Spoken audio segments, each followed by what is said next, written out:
IR spectroscopy is a useful tool because it allows certain functional groups to be identified according to their specific frequencies based on the number of their signal in an IR spectrum. Once you have obtained your unknowns, clean the IR with a couple of drops of methanol. Take a Kim wipe and wipe the IR. Make sure the pin is tight as you're cleaning it. Make sure there are no solid chunks on the iris as you're cleaning the base. Make sure you throw your Kim wipe in the trash. This is your home screen to gather your IR spectra. Before you place a sample onto the base, click Start. Then click Next. What should appear is something called a background. There should be lines going up and down the spectra. If you do not see this on your screen, try cleaning the base one more time until you get this on your screen. To get back to the main screen, click the Home button. If you have a liquid sample, use your pipette and place just a couple of drops onto the iris. Do not screw down the pin and gather your IR sample quickly. If your sample is a solid, use your scoop and place just a couple of pieces onto the iris.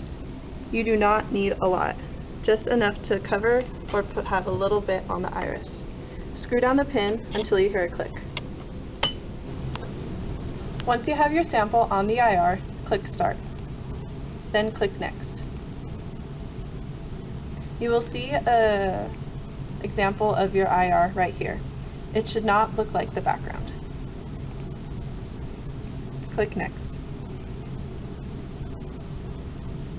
When you get to this screen, click Data Handling. As long as you see a file name here, click Go to ResPro. Once you have the ResPro up, bring it forward. If I try to print right now, notice how I cannot select the print option. You have to make sure you click the actual IR spectra, then go to File, and then you can print. Make sure it says HP LaserJet P2050 Series PCL6, then click OK. After you've printed your IR, make sure you come back and clean off the IR base.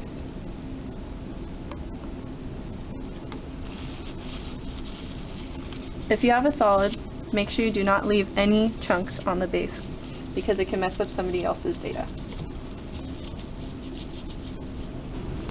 Once you have cleaned the base, close ResPro. Do not save your file. Press Home and then press Start. After you click Next, it should take you to the background screen.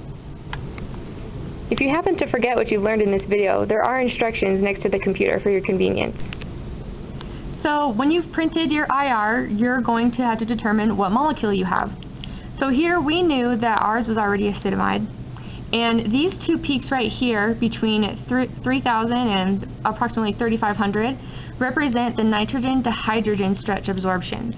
Now there's two peaks here because this is characteristic of a primary amine of which we have. Now because it's an NH2, there are two nitrogen to hydrogen bonds, so there are two peaks right here. The next peak to look at is this peak right here around the 2800 mark, which is commonly characteristic of a carbon to hydrogen sp3 bond, which we can see right here.